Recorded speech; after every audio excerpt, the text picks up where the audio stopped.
The Interstellar Transit Authority had exactly 3 protocols for spacecraft failures: automated distress beacon activation, emergency stasis pod deployment, and a very lengthy form explaining why rescue operations might take a considerable amount of time due to variables, including but not limited to bureaucratic processing delays, fuel costs, and whether anyone actually felt like making the trip. The third protocol was printed in font so small that most species needed technological assistance to read it, which said everything about how the modern galaxy operated.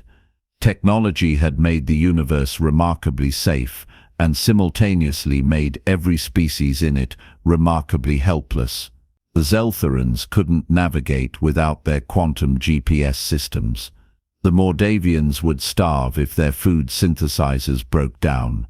The Keplerians, despite having 4 arms, couldn't tie a knot without consulting their cultural database first. Actual survival skills, the kind involving dirt under fingernails and the taste of desperation, had gone the way of stone tools and dial-up internet, technically still existing somewhere, but absolutely nobody missed them, which made what happened next all the more entertaining. The cargo freighter Nova's Regret suffered what technical reports would later describe as a catastrophic cascade failure, and what the pilot described in his final transmission as oh hell, everything's on fire. The ship, carrying 17 passengers across a routine trade route, dropped out of hyperspace approximately 40,000 kilometers above an uncharted jungle planet designated only as UX 1847 in the survey logs.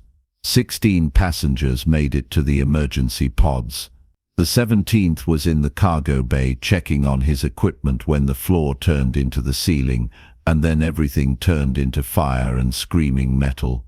Marcus Chen, human, age 32, occupation listed as ecological consultant, woke up with his face pressed against something that smelled like burning plastic and rotting fruit.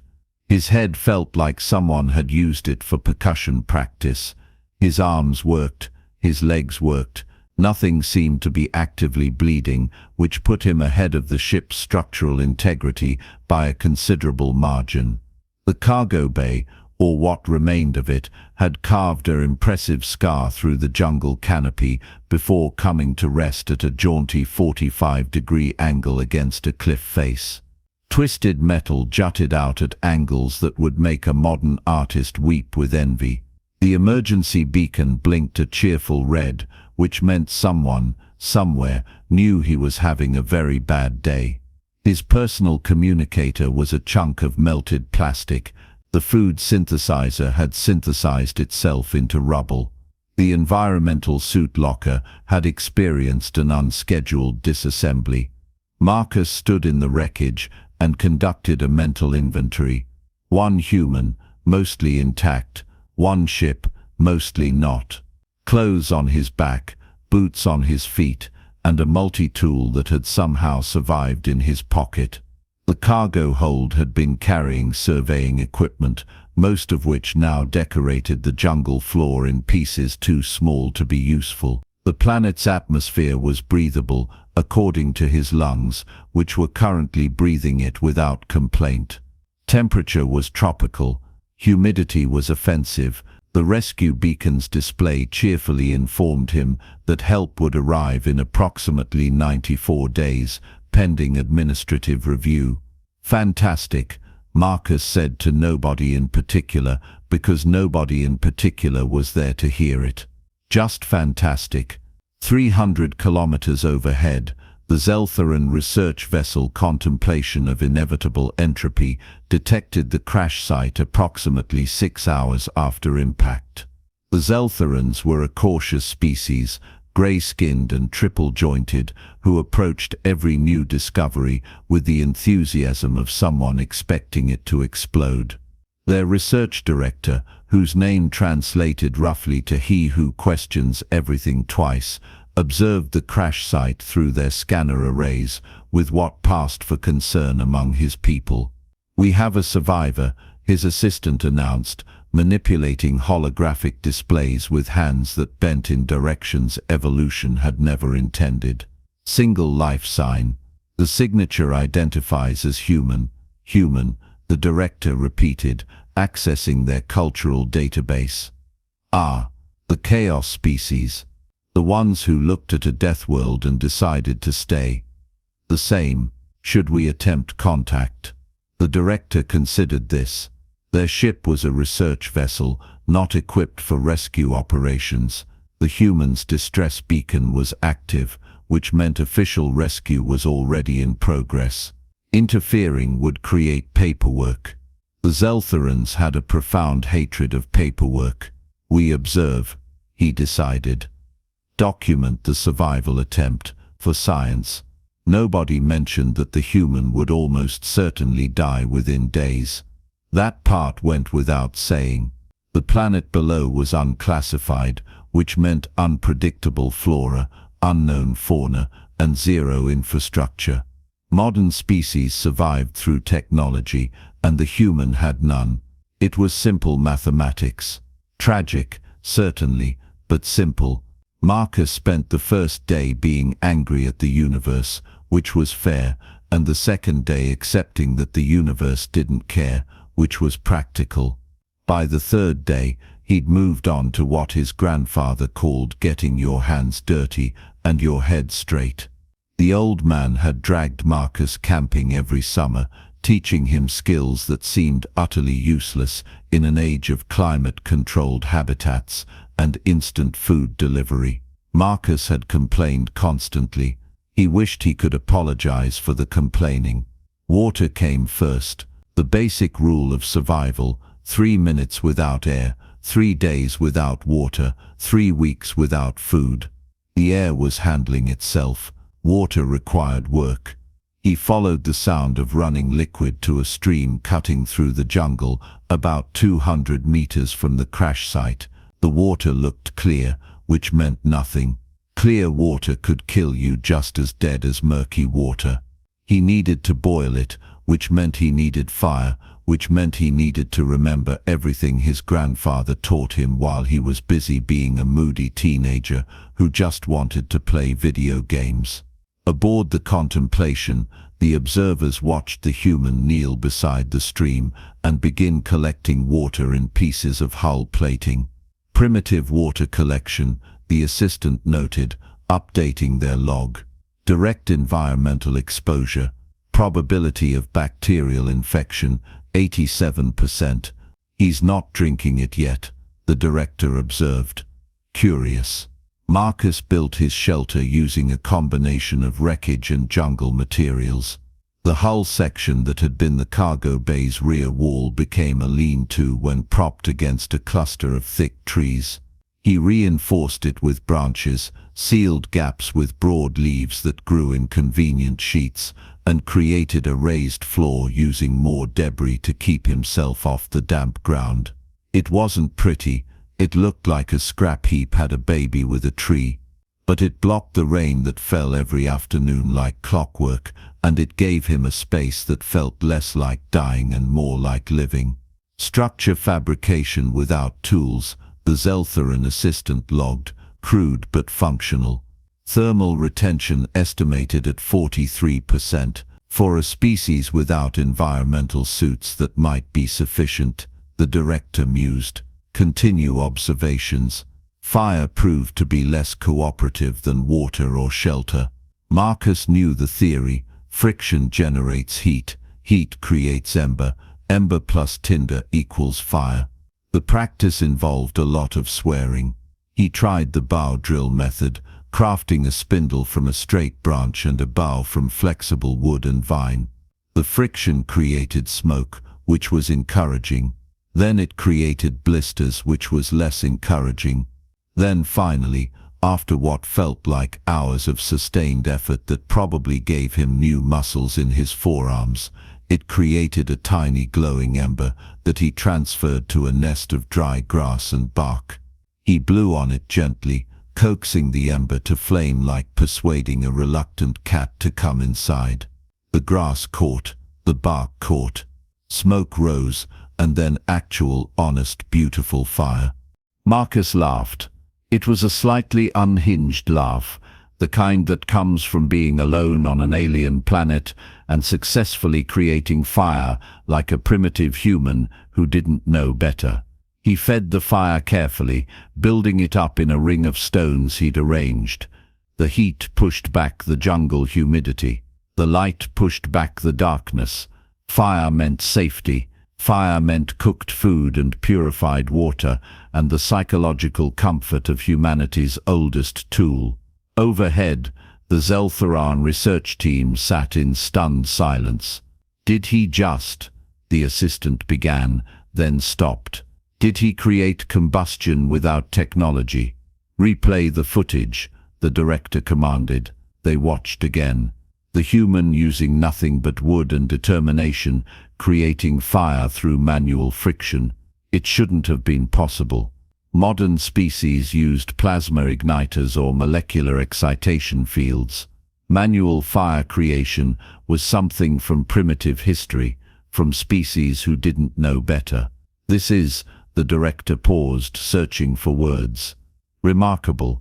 Send the footage to the Xenoanthropology division. They need to see this. By week 2, Marcus had established a routine that would have made his grandfather proud and made every modern spacer question reality. Wake at dawn, check the fire, which he kept burning continuously in a sheltered pit. Boil water for drinking. Check his traps, which he'd constructed from wire salvaged from the wreckage and bendable branches.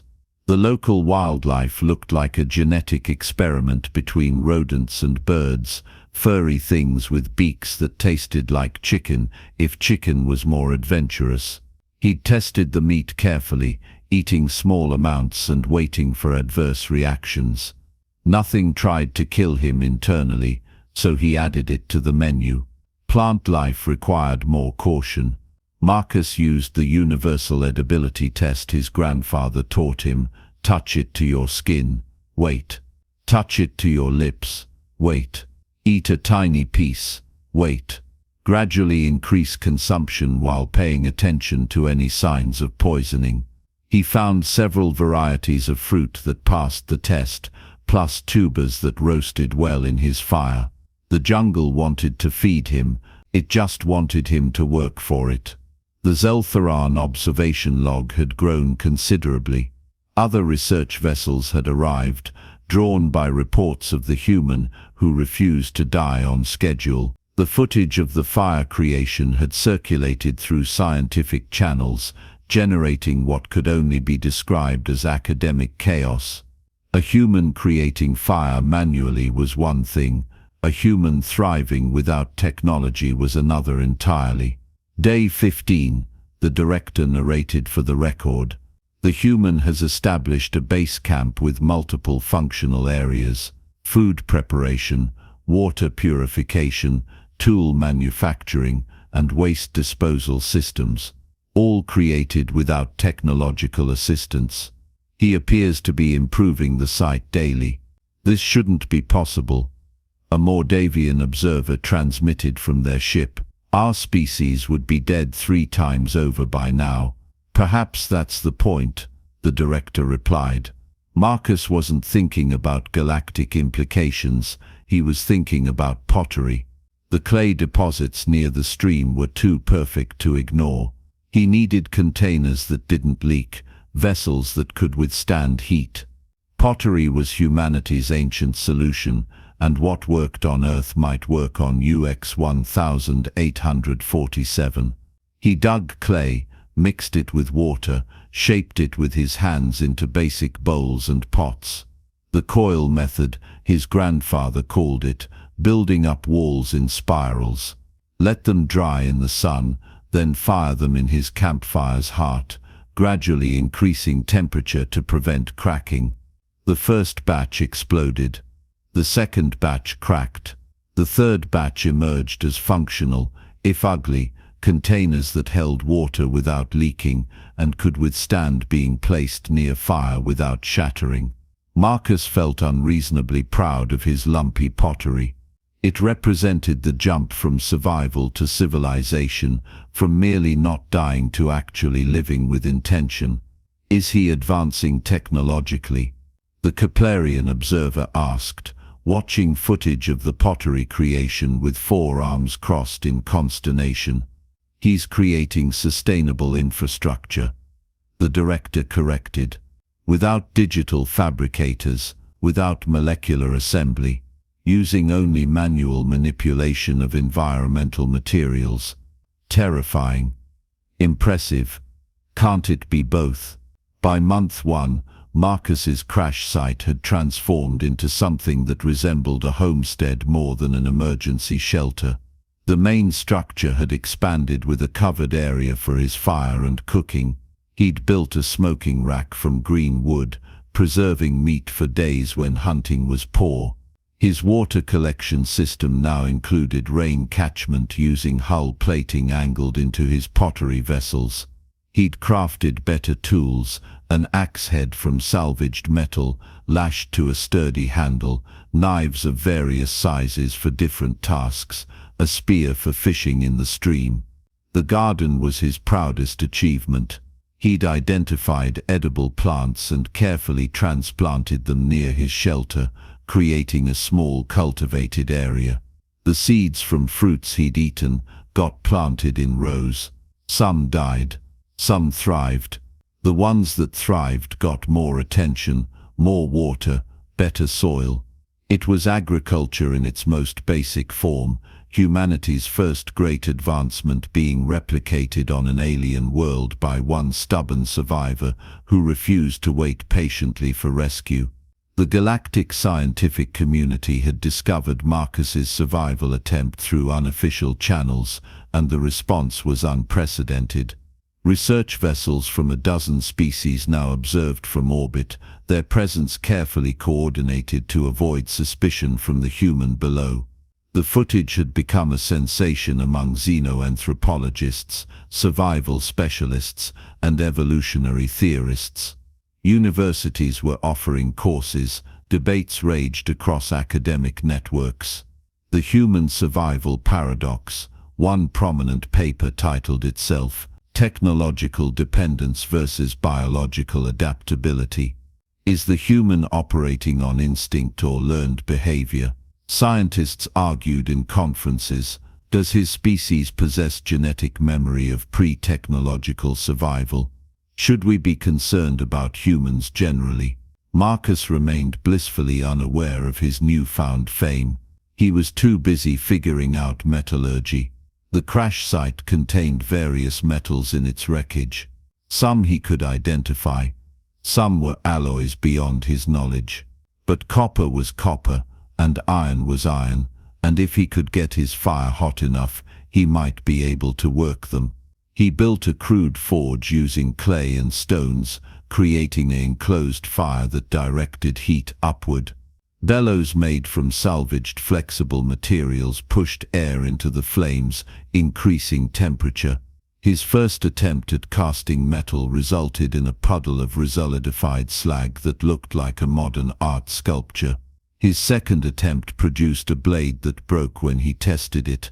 His third attempt created a knife that held an edge, cut through wood cleanly, and represented humanity's Bronze Age compressed into 3 weeks of trial and error. He's smelting metal, the Mordavian observer reported, voice filled with what their species used instead of disbelief. With fire, the temperature control alone requires complex understanding, a Keplerian scientist added. Yet he's achieving it through observation and iteration. Humans are terrifying, someone concluded. Humans are magnificent, someone else countered. The director of the contemplation simply watched in silence, taking notes that would eventually become a career-defining publication titled Survival Without Systems, a Human Case Study. Month 2 brought improvements that elevated Marcus's base from functional to actually comfortable. He'd woven baskets from plant fibers, creating storage that didn't require precious metal containers. His pottery had evolved from lumpy bowls to more refined vessels with lids. The garden produced food reliably now, supplementing his hunting and foraging.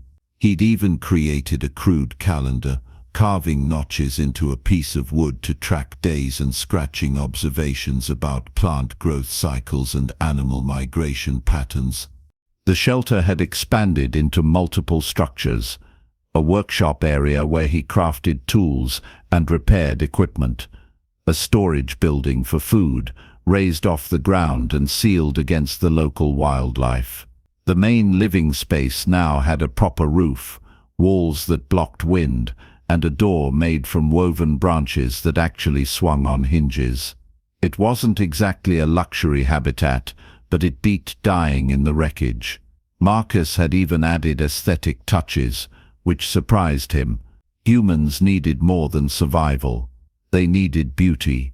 He'd arranged stones in patterns around his fire pit, planted flowers that served no nutritional purpose but looked pleasant, created a sitting area where he could watch the sunset while eating dinner from his handmade pottery, using his handmade utensils. Civilization wasn't just technology. It was the decision to make life better even when nobody was watching. The observation fleet had grown to 17 vessels representing 14 different species.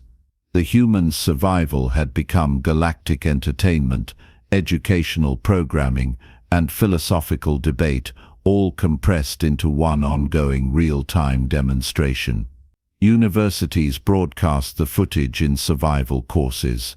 Military academies studied his decision-making processes. Psychologists analyzed his mental resilience. Everyone had opinions about what the human represented for their understanding of sapient life. He's building beyond survival, the director noted during a multi-species conference call, creating infrastructure for long-term habitation. Does he realize rescue is coming? A Zeltharan colleague asked. Unknown. But observe his behavior. He's not waiting for rescue. He's establishing permanent residence. As if he expects to stay indefinitely. Or as if humans simply cannot accept passive existence. They require purpose. By month 3, Marcus had essentially created a small village for one person. Multiple buildings surrounded his original shelter, each serving specific functions. His forge could now produce various metal goods, though he still couldn't work some of the advanced alloys from the wreckage. The garden had tripled in size, providing a significant portion of his daily calories. He'd mapped the surrounding area within a 5-kilometer radius, marking water sources, good hunting grounds, dangerous terrain, and useful resource deposits on a piece of hull plating using charcoal. The local wildlife had stopped avoiding his settlement. Small creatures had learned his presence meant food scraps.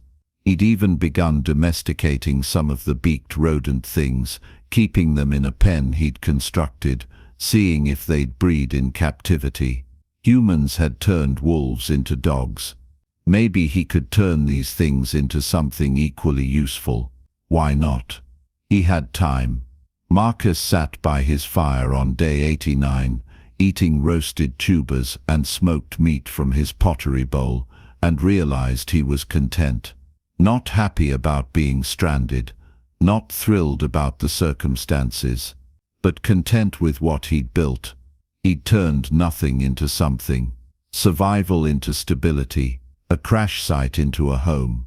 The rescue beacon blinked in the darkness, counting down its final days. The rescue vessel, herald of efficient transit, arrived on day 94, precisely on schedule, because bureaucracy might be slow, but it was eventually punctual. The crew expected to find either a corpse or a survivor in desperate condition requiring immediate medical attention. They had body bags and trauma equipment ready. What they found instead made the captain, a Mordavian named Kelth who prided himself on never being surprised, experience surprise. The crash site had become a settlement. Smoke rose from what appeared to be a forge. Structured buildings surrounded a central area. A garden grew in organized rows, and the human, Marcus Chen, according to their records, emerged from a workshop carrying a metal tool he'd apparently crafted himself. "You're 3 days late," Marcus said, which wasn't the greeting the rescue team expected. "I marked you for day 91. "We," Captain Kelth began, then stopped, looking at the settlement.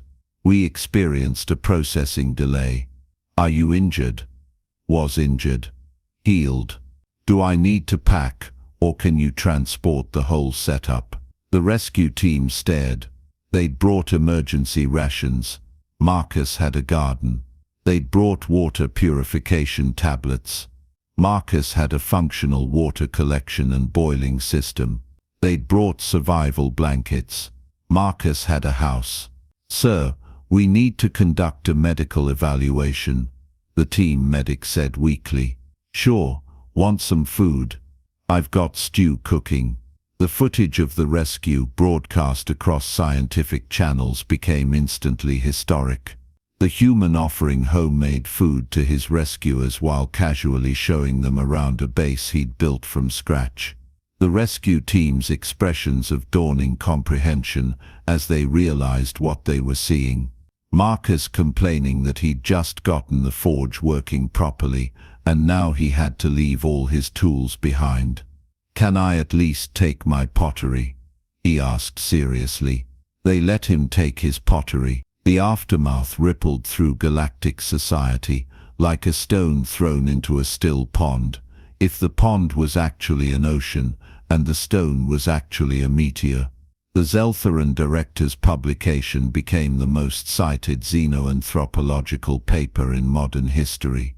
Universities restructured their survival training programs, though the attempt to teach other species to create fire manually ended in failure because they kept trying to use technology to help them make fire without technology, which defeated the entire purpose. The footage of Marcus's 3 months on UX 1847 became required viewing in multiple academic fields. Philosophers debated what it meant for technological civilization. Military strategists analyzed the implications for stranded personnel. Economists questioned whether entire industries built on complex survival equipment were rendered unnecessary by what one human had demonstrated with dirt and determination.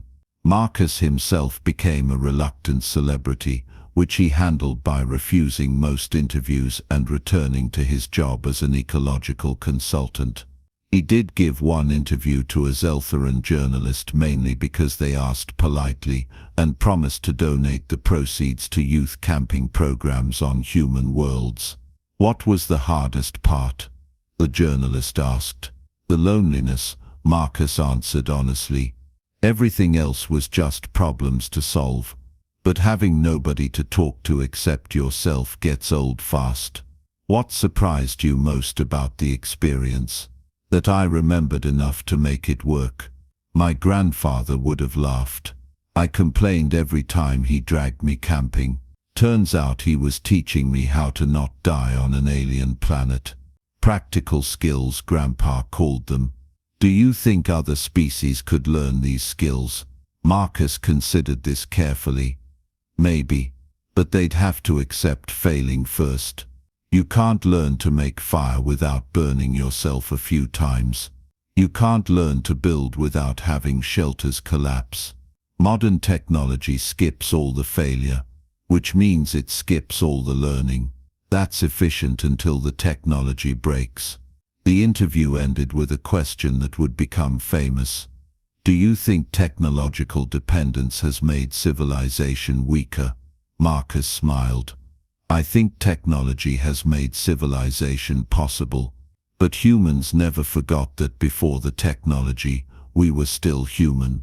We climbed out of caves using rocks and fire and stubbornness. The tools got better, but the humans stayed the same. That's not weakness. That's backup systems all the way down to our DNA."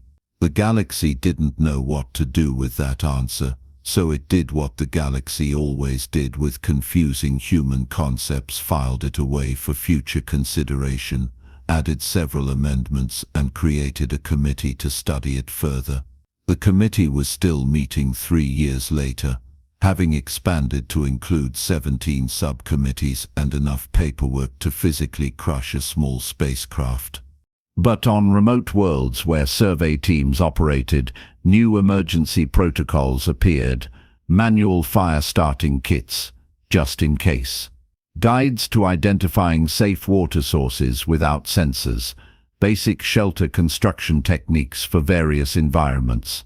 The materials came with a disclaimer: inspired by human survival methodologies, use only in case of catastrophic technology failure, may cause blisters. And on Earth, on a dozen human worlds scattered across space, grandparents everywhere received an unexpected surge of patience from their grandchildren when they suggested teaching them old skills like camping, fire making, and tool crafting.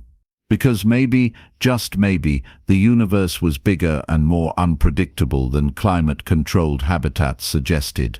And maybe, knowing how to survive with nothing but determination wasn't obsolete after all. Marcus Chen retired to a small property near Wilderness, where he built a cabin using his own hands because hotels felt too easy now.